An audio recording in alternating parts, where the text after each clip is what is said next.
How's it going, Guardians? Shifty here, and in Destiny 2 right now, we're in a bit of a content drought. In just under a month, we're going to be getting the 30th anniversary pack, but until that releases, you may have some time to kill in-game. So in my opinion, November is the perfect month to revisit some old dungeons, especially if you haven't done them solo flawless yet. Currently, there are several excellent seasonal mods that will be helpful in both the Prophecy Dungeon and Pit of Heresy Dungeon.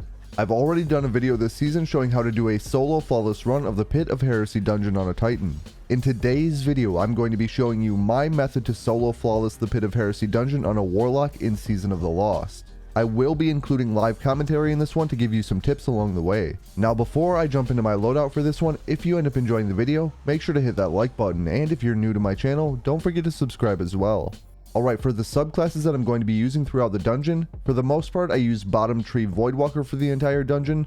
However, for the boss fight I do end up swapping to middle tree Dawnblade. Throughout the entire dungeon I will be using the Stag Exotic.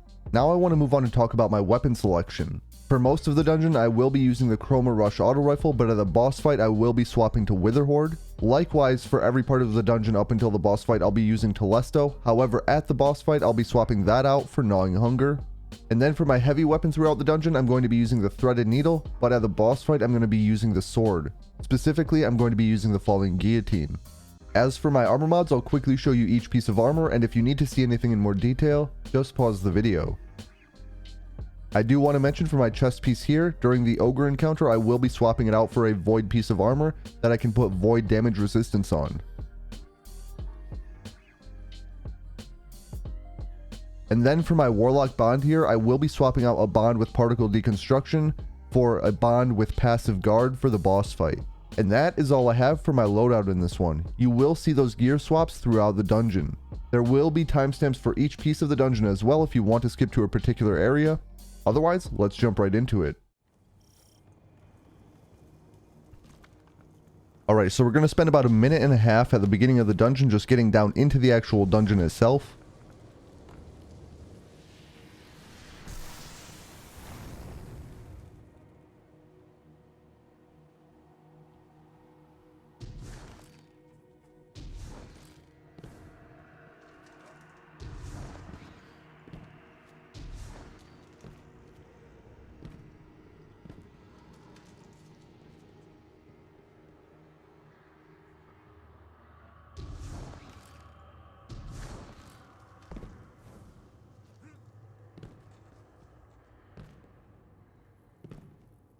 Now the Pit of Heresy is a bit interesting. It doesn't drop gear that's particularly great. However, the final chest can actually drop armor with some of the highest average total stats.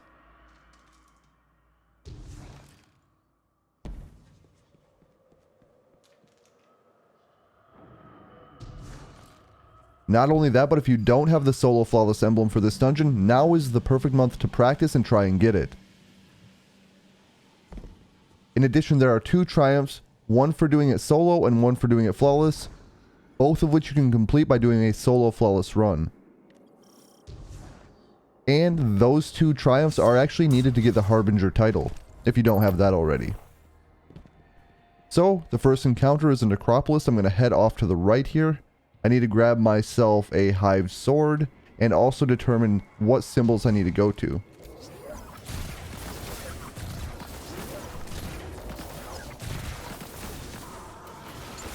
So, killing that Pit Keeper opens up this door where I'm going to be able to get my sword and see the symbols I need to go to. You can see them above the door there. So I need to go to the towers with those three symbols. One of those symbols is over to the left here, the downward facing point.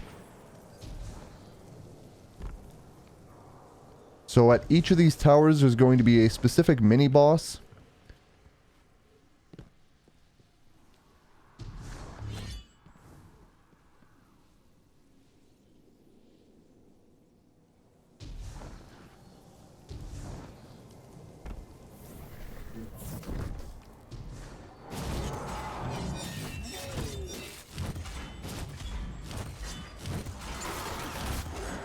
Clear the area out a little bit here.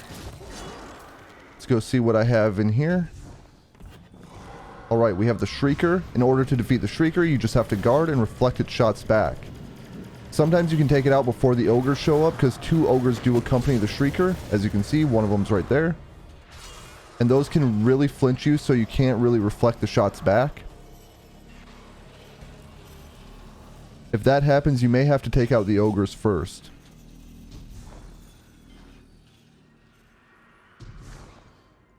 So the 2 other towers with the other symbols that I'm looking for are on the other side. There's the circle-like one and the sideways U symbol up there. I need to go to both of those towers and kill a mini-boss at each, and then we'll be done with this first encounter, essentially.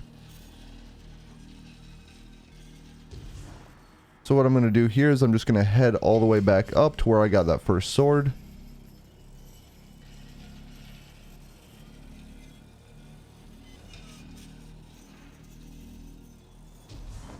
If you don't know, you can also find the sword-bearing knights in any of the towers with a symbol that doesn't match any of the 3 that you got. So I need to go to that tower over there next. I am just going to go ahead and grab a sword.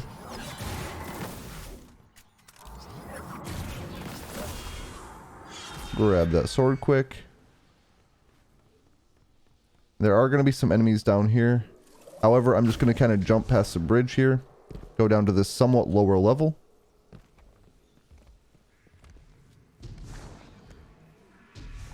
And you can see the tower I need to go to right in front of me. I'm going to go ahead and take out these ogres here. I'm strafing because I am getting sniped from behind.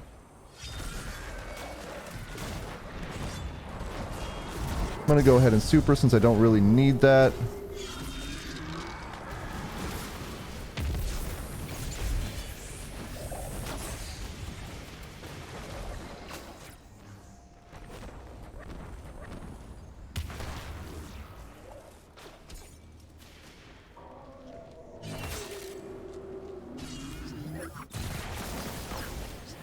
If you don't feel comfortable skipping enemies like I have done, you can always take them out. If your goal is just to solo flawless the dungeon, you don't have to be afraid to spend as much time as you need in the dungeon. So here's the wizard room. There's going to be 2 regular wizards that accompany the main wizard. I'm going to try to take out the 2 solar shielded wizards first. And then to take out the other yellow bar wizard here, we have to do the heavy attack on the sword. It's also the projectile attack. You can also do damage to any of the mini bosses with the super of the sword. So when I get my super up, I may use it. We'll have to see.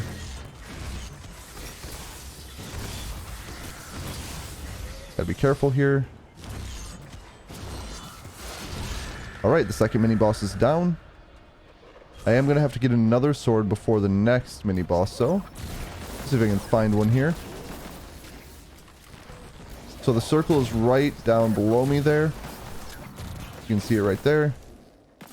See if we can get a sword-bearing knight anywhere around here. Sometimes they appear on these bridges.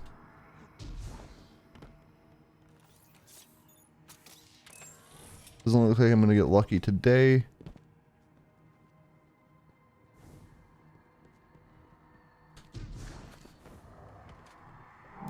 Actually, I did get one. There we are. This one just spawned behind me. I'm going to go ahead and take that out and grab the sword.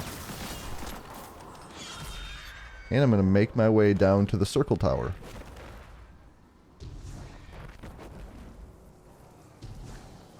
By process of elimination, this tower is going to have a melee knight in it. It's actually one of the easier of the 2, or the 3. Looks like we had another sword knight here conveniently. And there's an ogre here I'm going to take out so it doesn't harass me while I'm trying to take out the mini boss. Might as well clear out the other enemies as well. Regardless, I'm going to head into the room. And to take out the sword-bearing knight, you have to use the light attacks or the super of the sword. Sometimes it's accompanied by some thralls, sometimes it's not. This time it was, and I just used the heavy attack of the sword to take those out. Because the splash damage is pretty useful there.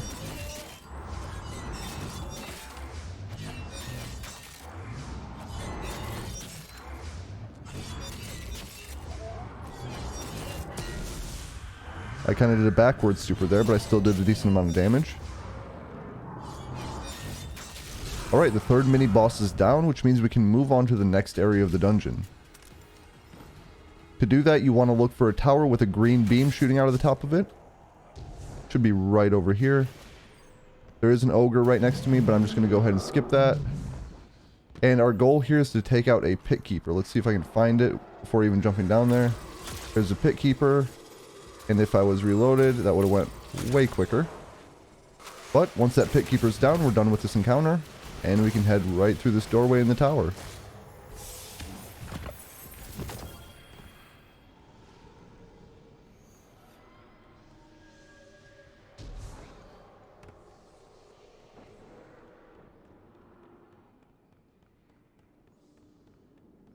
So when you get to the wall of doors, you're going to kind of hop down to the right. You'll see kind of a crack with glowing green light coming through. That's where you want to go.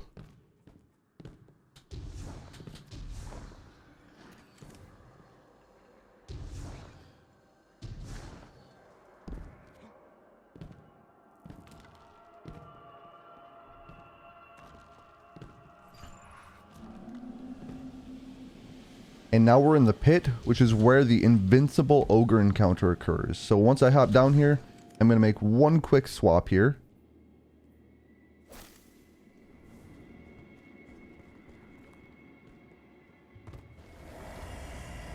So I quickly put on Void Chest Armor with Void Damage Resistance and Melee Damage Resistance. So in here, we're going to want to take out the Knight like that and grab the Void Charge that it drops. Now that I have the Void Charge, I'm going to head out the left side and go down this left tunnel. For this encounter, we have to deposit 3 of these Void Charges in 3 different doorways.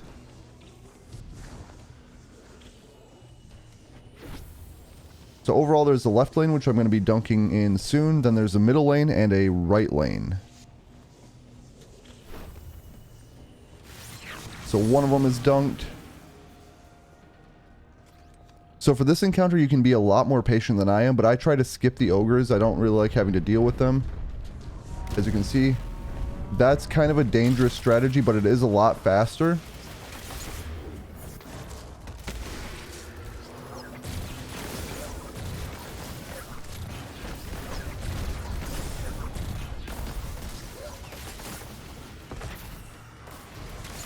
If you're not comfortable skipping the ogres, you can always try to wait until they move away. Although that doesn't always work the best.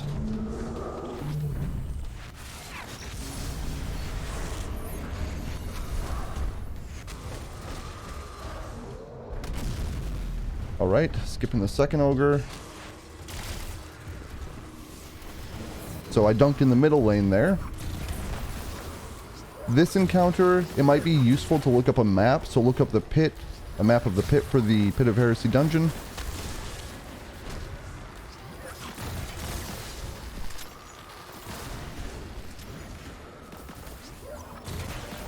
As you can see in this dungeon, I'm also taking advantage of Devour quite a bit. It's a very useful perk for Warlocks. And here is the final lane. See if I can dunk that and not die. That was a close one. That was a very close one.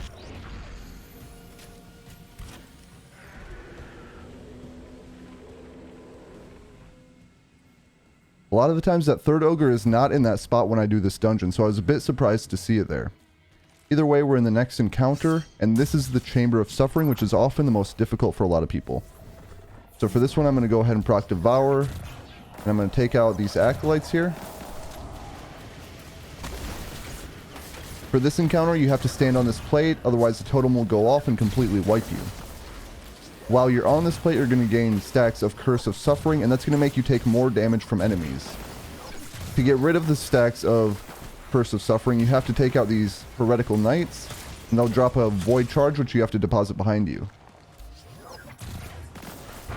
Doing so will remove some of those Curse of Suffering stacks, and overall you have to dunk 6 Void Charges. Every time you do, you're going to get quite a large group of ads spawning. I like to go ahead and super sometimes. You also have to be careful because there will be knights that spawn up top, as you can see right there.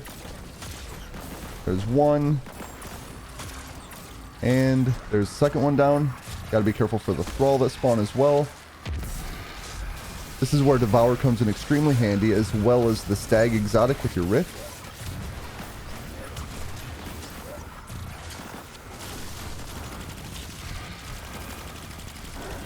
Always have to be careful because some acolytes like to try to sneak around behind you. I also want to mention that the Chroma Rush with Subsistence is an amazing weapon for this particular encounter as well. So, you can see those 5 symbols there. We dunked 1 time, so we have 5 left. I'm going to go ahead and try to get another knight down here. 1 more knight down. Grab the Void Charge. And I'm going to make my way to the totem. I always like to step on the plate quick before I go ahead and dunk.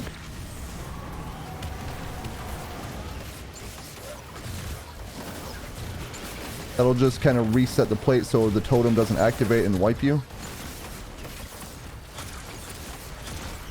Don't forget about the knights. Sometimes that right knight will teleport over to the left like this. Not ideal, but...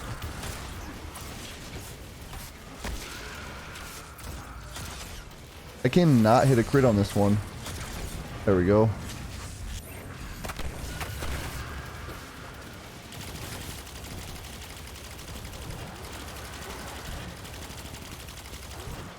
Protective Light is also an amazing mod to have for this particular dungeon, especially for this encounter.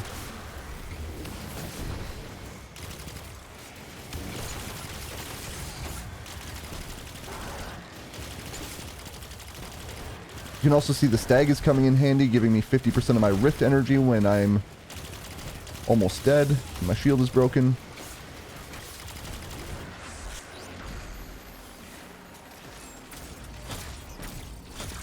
This will be my 3rd one dunked.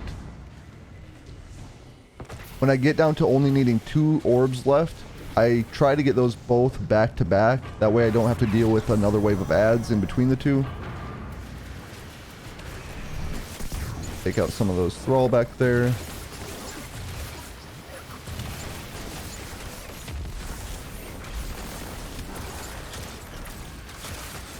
As you can see, that knight teleported again.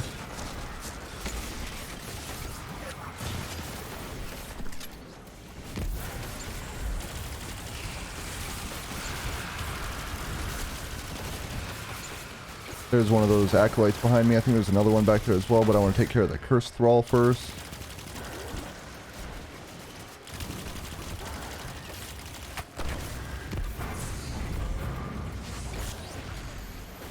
Alright.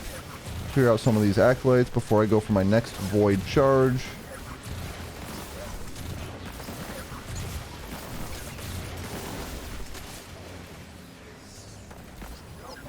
Grab this heavy ammo quick too.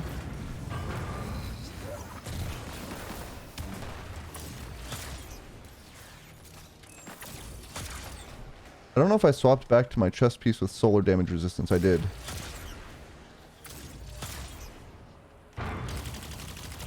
So this one will be my 4th void charge. So after the next wave of adds, when I go for my next 2 charges, I'm going to do those back to back like I mentioned. You can see the totem starting to go red there. It was going to activate, and that was going to wipe me if I left it too long. Let me go ahead and activate Devour here. Spam my Telesto shots.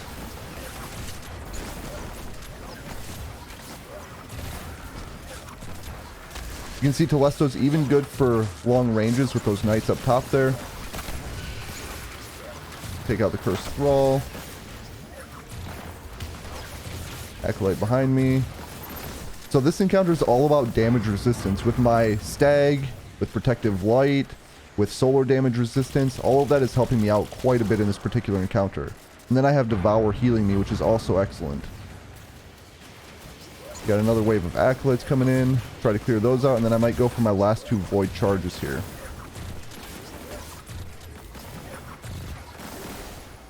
Alright, let's see what I can do. 1 down. I'll go ahead and grab that one, and maybe I'll be able to take that knight out immediately when I get back. Step on the plate quick. Dunk the orb. And I'm going to try to go for this Knight, and then immediately head over and grab that orb.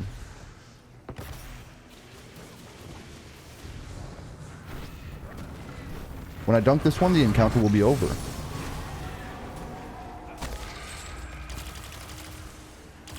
To move on, you have to shoot that little barrier there. You'll get a chest here.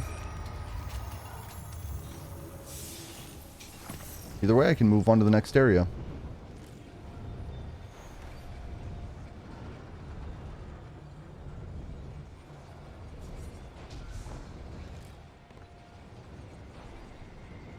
So I always jump down matching the rotation of the spinning spiky bar thing. So you can see this one is rotating that way. So as soon as it passes me, I'm going to go ahead and jump down and try not to hit the up and down spike bar. So I'm not even sure what those things are called for certain, but you understand what I mean. So here you can pull up a map and look at those 3 symbols and then go to the areas that correspond to those 3 symbols. I personally kind of just wing it. I don't have them memorized exactly, but I kind of know the area well enough where I can navigate.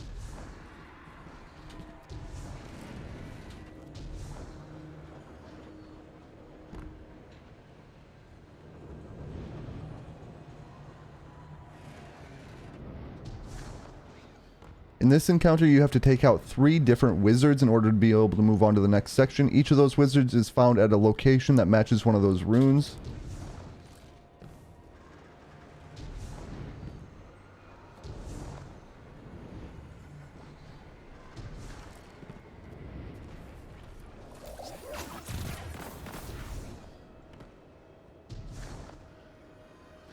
So I didn't have any wizards over there on that right-hand side, but I do have one right here. Alright, one of them's down pretty easily.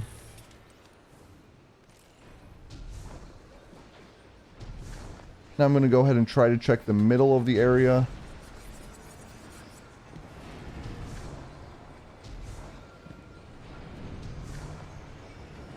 You do have to be careful for all the traps around here.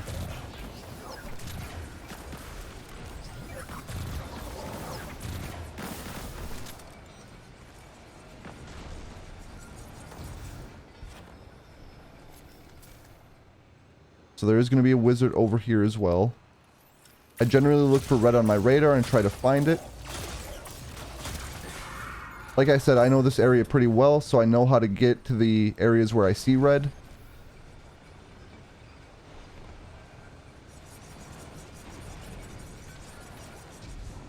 Right now on my radar, you can see a little bit of red to my right.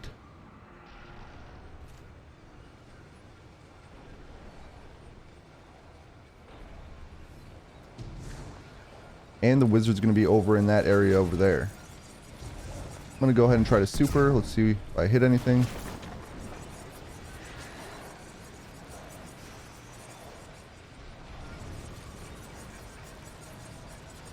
So the wizard is still up.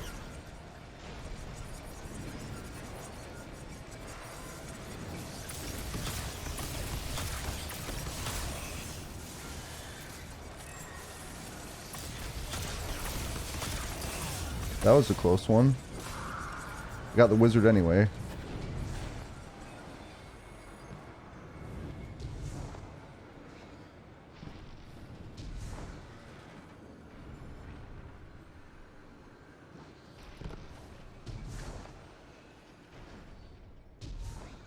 But now that all 3 wizards are done, we can of course head to the next area, which is the final boss fight.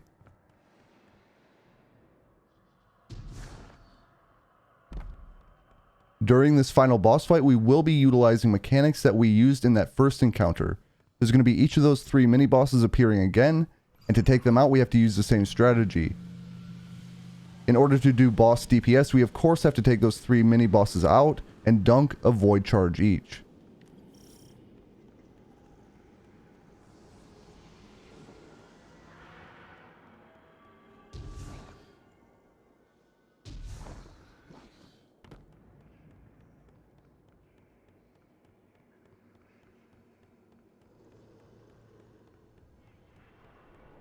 So like I mentioned in the intro of the video, I am going to be making some gear swaps here. So I'm going to go ahead and swap to Gnawing Hunger in my middle slot, Witherhoard, and then a sword, as well as swapping to Well of Radiance.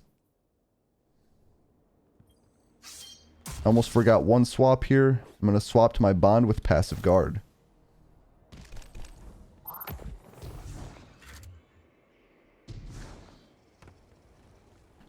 When you're ready to start the encounter, you want to go ahead and start taking out some of these enemies. I'm going to go ahead and go for the Heretical Knight right away to get myself a sword, which I'm going to need for one of the mini bosses here. So it doesn't really matter what order you take them out in, it's whatever you prefer. I always start with the wizard. I know other people start with different enemies.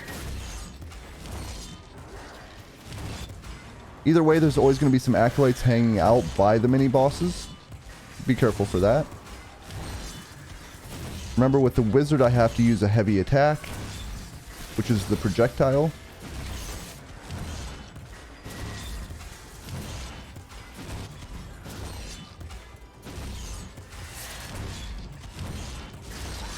Alright, the wizard is down. I'm going to take out any remaining acolytes here. Also going to go ahead and toss a grenade over here. Maybe some Witherhoard as well to take out some of those adds. Then I can grab the Void Charge and I can head over and dunk it. So there's a receptacle in front of each tower. I like to go around clockwise one and dunk it there instead of dunking right in front of the tower where I got the Void Charge. After you do dunk a Void Charge, you're going to have some Thrall spawning just like that.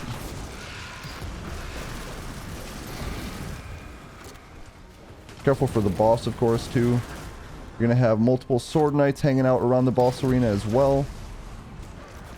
I'm trying to get myself another sword here.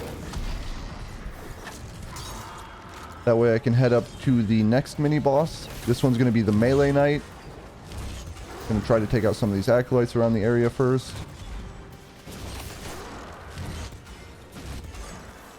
And the Melee Knight will chase you around the area.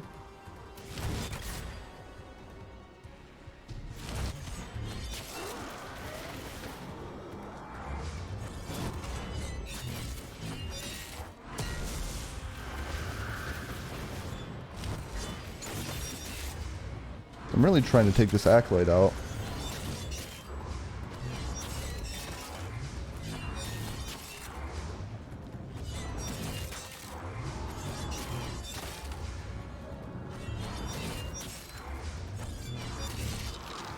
Alright, and then with my remaining sword ammo, I'm going to go ahead and spam heavy attacks over at the third tower.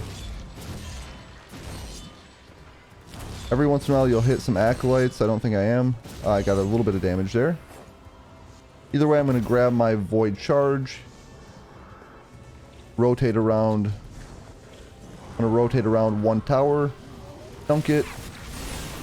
And immediately run away. As I'm being attacked by the Shrieker at the third tower as well as the Sword Knight.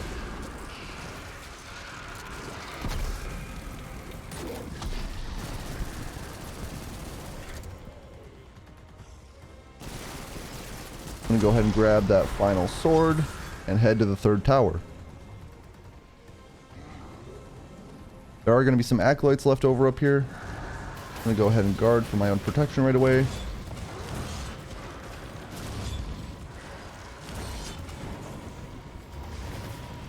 Even if there's some acolytes here, I like to try to take the Shrieker out right away because it is kind of a threat. I can clean up any acolytes after the fact.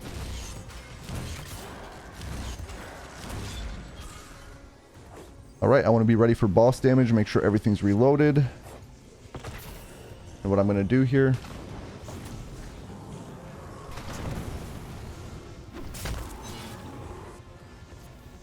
You can always suppress the Knight with a Void Charge, but I'm going to rotate around, dunk the Void Charge, run straight ahead here.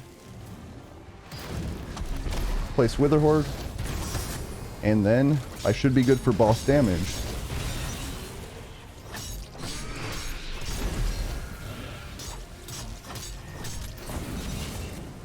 You should also be safe from the Cursed Thrall here as well.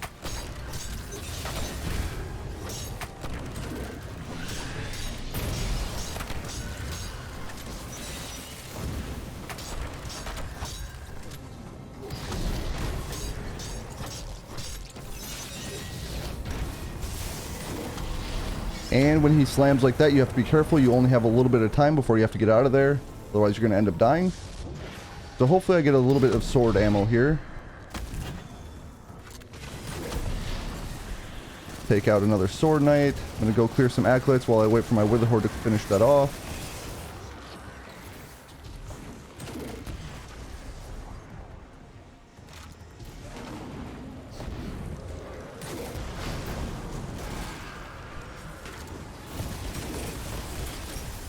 I'm going to go ahead and use a rift here just for my own safety.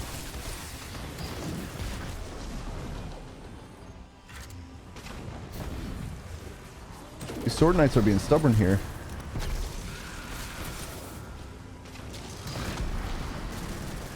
Alright, I do got a sword.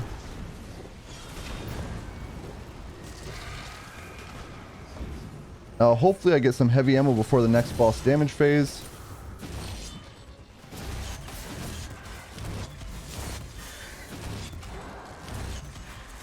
I'm going to go ahead and place a rift so I can spam my sword heavy attacks here.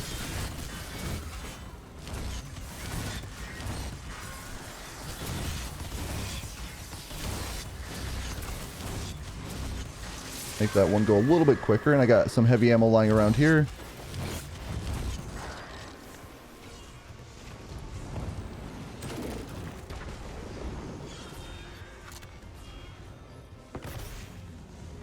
I should be good to go dunk this void charge.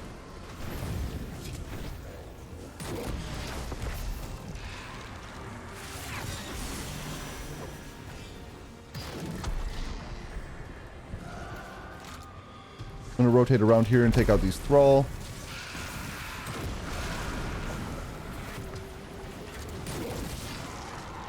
I got another sword for the next mini boss. So I think I should be pretty close to full up on heavy ammo for the next boss damage phase.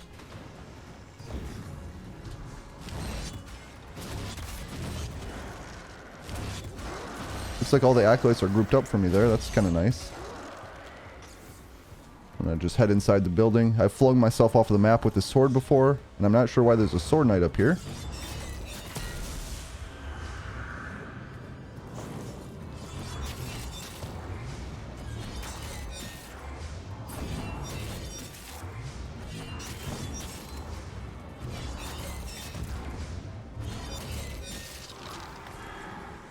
Alright, I actually want to pick up that relic again. Again, spam heavy attacks over here, see if I can hit some acolytes.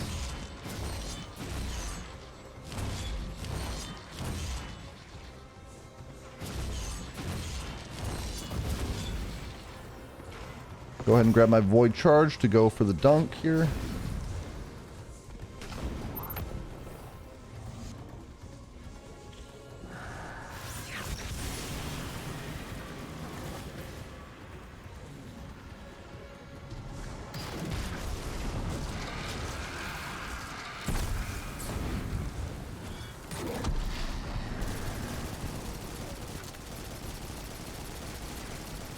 Get my final sword for the Shrieker.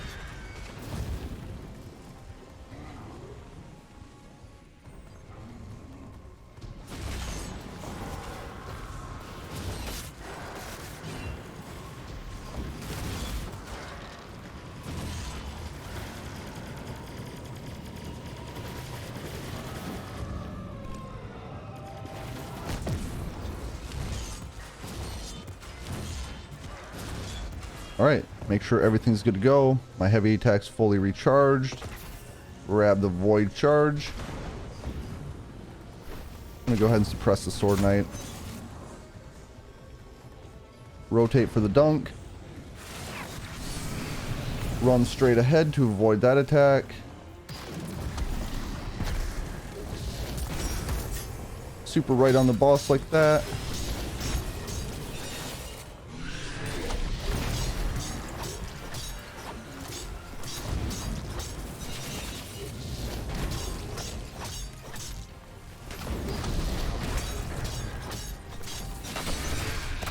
There we are, Zulmak is down.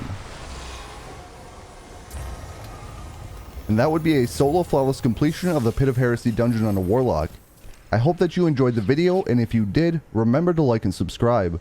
I just want to thank you for watching, and I'll catch you on the next one.